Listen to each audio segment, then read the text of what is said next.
हर हर महादेव दोस्तों, आज की मेरी कहानी है सावन के सोमवार की। आपको ये कहानी पसंद आए तो कमेंट में हर हर महादेव ज़रूर लिखिए। साथ ही अगर आप मेरे चैनल पर नए हैं तो मेरे चैनल को सब्सक्राइब करिए और बेल आइकन पर क्लिक ज़रूर करिए, जिससे हमारी वीडियो के नोटिफिकेशन आपको मिलते रहे। अब सुनिए ये कहानी। किसी गांव में एक बूढ़ी माँ रहती थी। उनके एक बेटा, बहू और पोता पोती भी थे। बूढ़ी माँ भगवान शिव की परम भक्त थी। वो रोज भगवान शिव की पूजा किया करती थी। बूढ़ी माँ सोमवार का व्रत भी रखती थी। ज़्यादातर समय बूढ़ी माँ पूजा पाठ में ही बिताती थी। पूजा से उनका मन बहुत प्रसन्न रहता था। बूढ़ी माँ का नियम था कि वह रोज सुबह जल्दी उठती, झाड़ू लगाती, बर्तन धोती और नहा धोकर पूजा पाठ करती। और इधर बहू नहा धोकर रसोई साफ कर खाना बनाती। एक समय की बात है, सावन का महीना चल रहा था तो बूढ़ी माँ रोज शिव मंदिर जाती थी। बूढ़ी माँ अपना काम करके नहा धोकर मंदिर चली गई। इधर बहू ने बिना नहाए धोए चूल्हे पर खाना बनाने की तैयारी कर ली। उसने चूल्हे पर चौका भी नहीं लगाया। बहू ने बासी चूल्हे पर ही आग जला दी। तभी बहू का बेटा खेलते हुए वहाँ आ गया। उसने चूल्हे से जलती हुई लकड़ी निकाल ली, जिससे उसके कपड़ों में आग लग गई और वो जलने लगा। बहू दौड़कर आई और आग को बुझाने लगी। तब तक बच्चा बहुत जल गया था। उसे डॉक्टर को दिखाया। तभी बूढ़ी माँ मंदिर से आई। उन्होंने देखा कि आज तो बहू ने रसोई में झाड़ू तक नहीं लगाई और ना ही चौका लगाया और बासी चूल्हे में खाना बना रही थी। ऐसे भी रसोई तो रह गई थी और काम तो मैंने कर दिए थे। फिर बूढ़ी माँ पता लगते ही अपने पोते को देखने जाती है तो बहू कहती है, माँ जी आप वहीं रुकिए, आप मेरे बेटे से दूर रहिए। ये सब आपकी वजह से हुआ है। आपको तो बस पूजा पाठ से मतलब है और किसी से नहीं। क्या फल दिया है आपकी पूजा ने? क्या आपके भगवान मेरे बेटे को ठीक कर देंगे? आप जाइए यहाँ से। बूढ़ी माँ रोती हुई वहाँ से चली जाती है और भगवान शिव के पास बैठ कर के रोने लगती है और कहती है, हे भगवान आपने ये क्या किया? मुझसे क्या गलती हो गई जिसकी सज़ा आपने मेरे पोते को दी है? रोते रोते बूढ़ी माँ यही प्रार्थना करती रही। फिर शाम को जब बूढ़ी माँ का बेटा आया, बहू गुस्से से बोली, सुनो जी, अब इस घर में या तो आपकी माँ रहेगी या फिर मैं। अब तो बूढ़ी माँ का बेटा चिंता में पड़ जाता है और वह सोचता रहता है घर से किसे निकाले। इस बात को सोचते सोचते वह पूरी रात सो भी नहीं पाता है। वह सोचता है अगर पत्नी को निकाला तो बच्चों का क्या होगा और माँ को कैसे निकालूं, उन्होंने मुझे जन्म दिया है। फिर वह सोच विचार करके अपनी माँ को ही निकालने को तैयार हो जाता है। वह माँ के पास जाता है और कहता है, माँ बहुत दिन हो गए आप मामा के घर नहीं गई। माँ ने कहा, हाँ बेटा। तो बेटा बोला, माँ आप घूम आओ।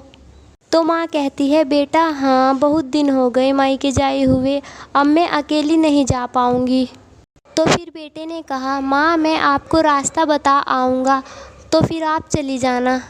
माँ कहती है, ठीक है बेटा। फिर बेटा माँ को लेकर चल देता है और चलते चलते एक जंगल में पहुँच जाते हैं। फिर बेटा कहता है, माँ यही है तुम्हारे मायके का रास्ता, अब चली जाना, अब मैं चलता हूँ। माँ कहती है, बेटा ये रास्ता कैसे हो सकता है? मेरे मायके के रास्ते में जंगल तो पड़ता ही नहीं था। बेटा कहता है, माँ तब नहीं था, अब लग गया होगा। ठीक है माँ, अब मैं चलता हूँ। लड़का वहाँ से चला जाता है। बूढ़ी माँ रास्ते पर चलने लगती है और चलते चलते बहुत दूर पहुँच जाती है। अब शाम होने वाली थी और बूढ़ी माँ थक जाती है तो बूढ़ी माँ को एक तालाब दिखाई देता है। वो वहीं हाथ पैर धोती है और पानी पीती है और वहीं पर बैठ जाती है, रोने लगती है और भगवान शिव से प्रार्थना करती है, हे भगवान मेरा बेटा मुझे मरने के लिए छोड़ गया है, मुझे पता है अब वह मुझे लेने नहीं आएगा, लेकिन भगवान मेरे बच्चों को खुश रखना, मुझ पर दया करना। फिर वह आंखें बंद करके भगवान शिव की आराधना करने लगी। जब उसने आंखें खोली तो देखती है एक बहू और छोटा बालक वहाँ पर है। उस बच्चे ने कहा, माई क्या आप पूजा कर रही थी? तब बूढ़ी माँ ने कहा, हाँ बेटा पूजा कर रही थी। दिन भर पूजा नहीं कर पाई तो सोचा अभी पूजा कर लेती हूँ। तब बच्चा बोला, तो माई मुझे प्रसाद नहीं दोगी? बूढ़ी माई ने कहा, बेटा मेरे पास प्रसाद तो है ही नहीं। माई ने कहा, क्या दूँ? तब बेटे ने कहा, पत्ते ही दे दो, कुछ नहीं है तो। तब बूढ़ी माई ने कहा, ठीक है बेटा मैं पत्ते तोड़कर लाती हूँ। बूढ़ी माँ पत्ते तोड़ने गई। तब तक बच्चा पत्ते तोड़ लाया और वहाँ रख दिए। फिर वहाँ उन पत्तों में से भगवान की कृपा से 56 भोग लग गया। तब बूढ़ी माँ आई तो देखा उनके आश्चर्य का ठिकाना न रहा और बूढ़ी माँ बहुत खुश हुई। तब उन्होंने बच्चे को गले लगाकर पूछा, बेटा तुम इतना अच्छा भोजन कहाँ से लाए हो? बच्चे ने कहा, माँ जी यहीं पास में मेरी कुटिया है, वहीं से लाया हूँ। चलो माँ अब भोजन कर लो। माँ तुम मुझे खिलाना, मैं तुम्हें खिलाऊँगा। फिर दोनों ने मिलकर भोजन किया और फिर वह बच्चा वहाँ से जाने लगा। तो बच्चा कहता है, माँ जी आप यहीं रहें, यहाँ से कहीं मत जाना, रात बहुत हो चुकी है, आगे जाओगी तो जंगली जानवर तुम्हें नुकसान पहुँचा सकते हैं। तब बूढ़ी माँ ने कहा, ठीक है बेटा, और बूढ़ी माँ वहीं रुक गई।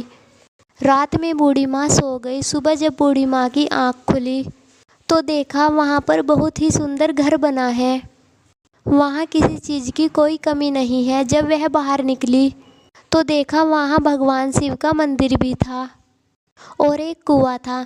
बूढ़ी माँ ने स्नान किया और भगवान शिव की पूजा करने लगी। वो कहने लगी, हे भगवान आपने इस गरीब की लाज रख ली, आपका बहुत बहुत धन्यवाद।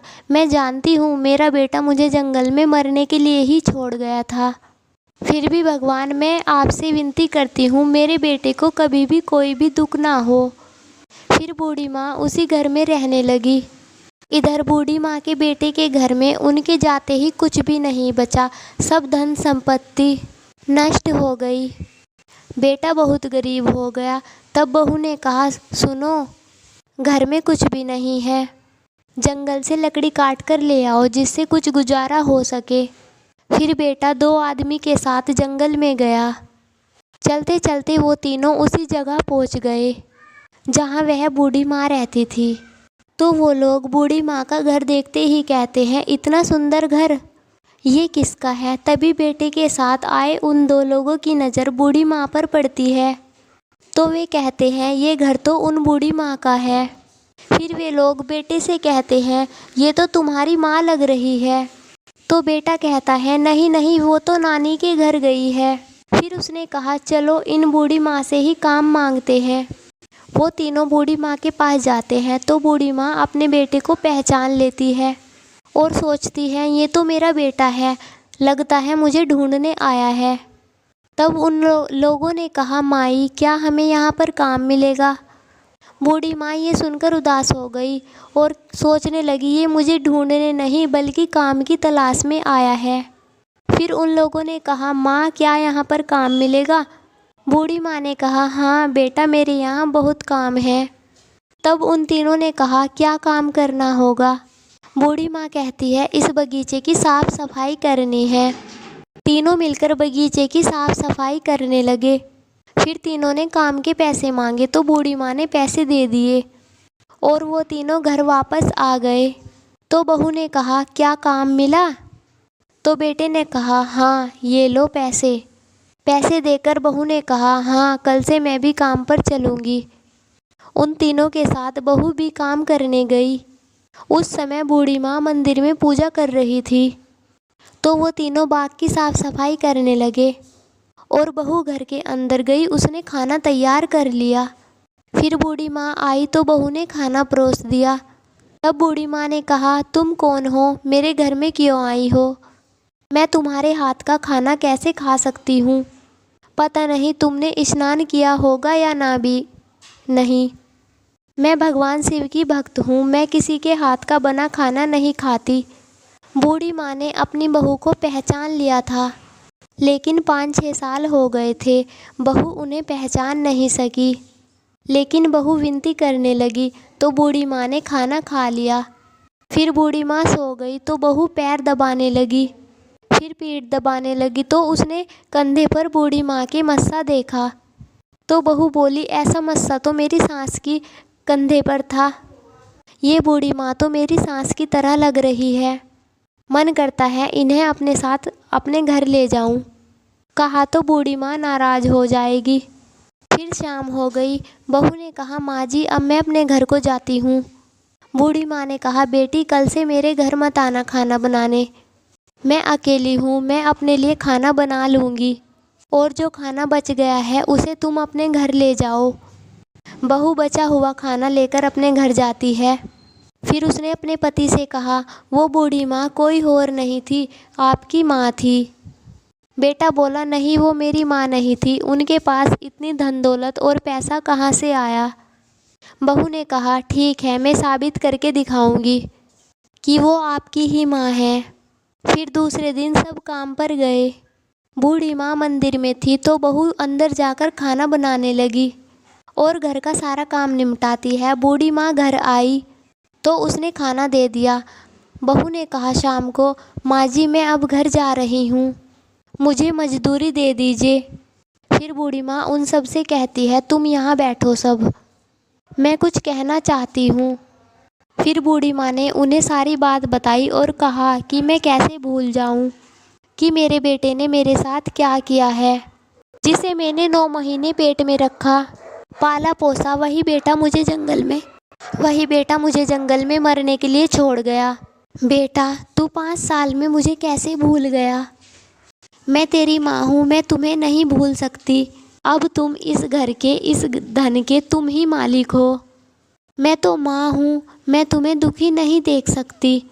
इतना कहकर बूढ़ी माँ ने अपने प्राण त्याग दिए। फिर वहाँ भगवान शिव और उनके दूत प्रकट हुए और बूढ़ी माँ को ले जाने लगे तो बेटा ज़ोर ज़ोर से रोने लगा, माँ मुझे माफ़ कर दो, अब मैं क्या करूँ। वे 2 लोग जो बेटा के साथ थे बोले, हमारा भी धन है, ये बूढ़ी माँ तुम्हारी माँ कैसे हो सकती है। तब बेटा बोला, वो मेरी माँ ही थी, नहीं तो ये चाबी मुझे क्यों दे के जाती, वो तो हम सबको देती। फिर बेटा बहू उसी घर में रहने लगे। बूढ़ी माँ को भगवान शिव की कृपा से भगवान शिव धाम में जगह मिली। जय हो भगवान शिव की। हर हर महादेव। आपको ये वीडियो पसंद आया हो तो कमेंट बॉक्स में कमेंट करके ज़रूर बताइए। साथ ही मेरे वीडियो को ज़्यादा से ज़्यादा शेयर कीजिए। धन्यवाद। फिर मिलते हैं ऐसी ही वीडियो के साथ। तब तक आप खुश रहिए, सुखी रहिए। भगवान शिव की कृपा आप पर बनी रहे।